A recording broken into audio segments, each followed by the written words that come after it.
everybody, and welcome. Welcome to the Vineyard District and this month's version of the Culinary View. Oh boy. And I have something special to share with you that my sweet husband made for me. As the artist that he is, Ooh, you see, look he at painted. that. Ooh, you got a vineyard. shirt, Oh yes. boy, that's special. It is, That's and I good. appreciate it. Thank you so much. You bet, you bet. And we're going to be talking about rosemary. You know, each month we have selected an herb this year to talk about and how we can use that in our wine and food pairings. And rosemary is one of those plants that is so easy to grow in Texas, as long as you have good soil, not too much water, not too cold to freeze. And not crazy about a real hot afternoon. It seems to do better in the early morning sun and less of the intense sun in the late afternoon. And like many of the herbs that we have talked about this year, this one is a member of the mint family as well. So when you think of mint, you think of something that's a little more potent in flavor, a little stronger flavor weight, and something that you can use in your dishes to help pair with those wines that have a stronger flavor weight, and particularly reds. Rosemary are great with reds. And we have a real treat also for you today, because we just released our Artist Series label for this year. And this one is a Grenache, a red Grenache, which we've never made before. It's our first. We've always used our red Grenache in our GSM products. And the label is by Christina Gonzalez. Congratulations, Christina. It's a beautiful label. It's got that sexy, romantic look, don't you think? You can make up your own stories when you look at it. Absolutely. And it's on Grenache. Grenache is a favorite of ours because it's delicate. We like delicate. We like bold. We like both of those types of wine. And Grenache, you know, the origin of Grenache is kind of discussed, you know, because it could be from Sardinia. Some people think it's from the Rhone. It could be either one. Spain, Rioja as well, Grenache. Absolutely. In Italy, also known as Cannonau, right? And we were in Sardinia this year, and they claim that they are the origin of Grenache. Yes, and it may be. And we're going to just enjoy. Look at this. Beautiful color. It's got a nice kind of medium color. It's not dark like Syrah. And it tastes, it's heaven. It has a really interesting sort of dried herb and peppery finish to it.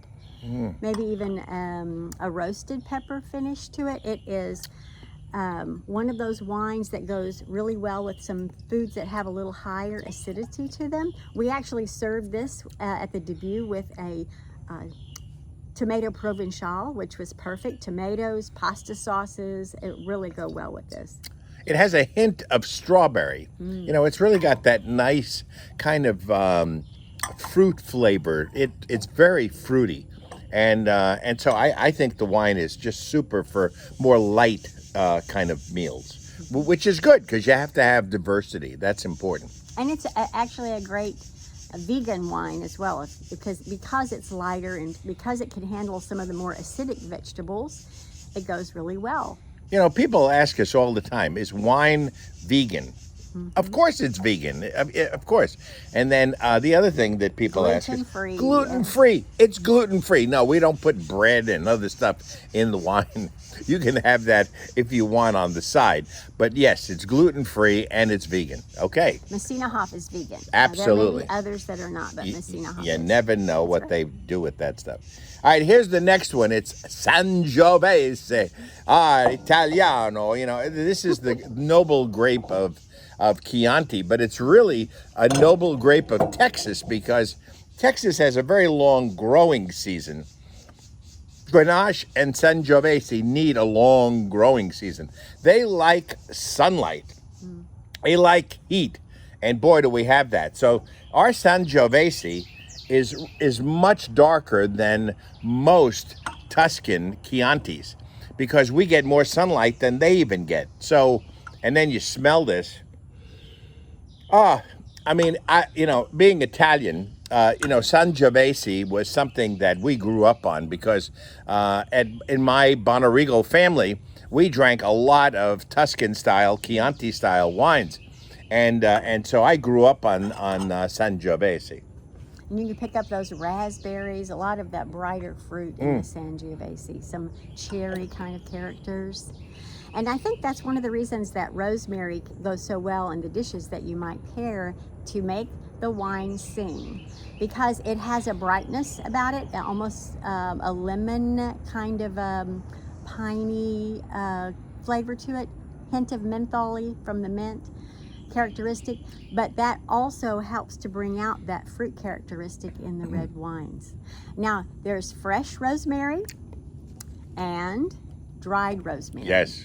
And so the fresh rosemary needs it's a heavier flavor weight, so you want to taste the wine first and then decide, is this something that will be enhanced by the fresh rosemary, or would a more subtle dried rosemary enhance the wine better? So that's in the tasting, one for the cook and one for the dish, right? And then the other thing is, if you should lose your rosemary plant for some reason, freeze or whatever, go out and harvest those dried leaves. They're ready for you, and you have dried rosemary for the kitchen. And the other thing that you've done, you've roasted some of the leaves. Oh, and we love rosemary roasted potatoes. So Oh boy, that's good. use your rosemary for that. It's delicious, and it's a nice accompaniment for the heavier meats that you would use rosemary on as well, if you steak or lamb or whatever. Oh, I love rosemary on lamb with a little bit of mint sauce. Oh, Lord. I mean, you can't get much better than that. And then when you add the Sangiovese, or you add the Grenache, or you could add both, you've got a fabulous meal there, because you've got all the things that just work so well together. And that's the critical thing about food and wine pairing here at the Vineyard District, because that's what we promote. We promote enjoying great wine, great food, and great fellowship. We have a super group of people that live out in the Vineyard District, and they all enjoy these kinds of specialties. You know, they live within a mile of the winery, and so we see them at the winery all the time. They enjoy the cuisine in the vintage house. They enjoy putting their guests up in the villa. Why? Because this is wine country, and it's the Vineyard District. And you know, rosemary is a very beautiful plant, so it makes for a nice landscape accent, and you can plant it and then use it in your culinary program. If you want to know more about rosemary, you can go to the website, thevineyarddistrict.com, and find Mike Vadrine, our Master Gardener's article about growing rosemary in our area and some of the things that you can do with it. And then also, we have a recipe online for focaccia, which has rosemary focaccia, and that goes with everything, and it brings that nice flavor of rosemary into your entire dish, your entire meal. So, on behalf of all of us here at the Vineyard District, we want to wish you a great day and enjoy great food, great wine, and great fellowship. God bless you all. God bless.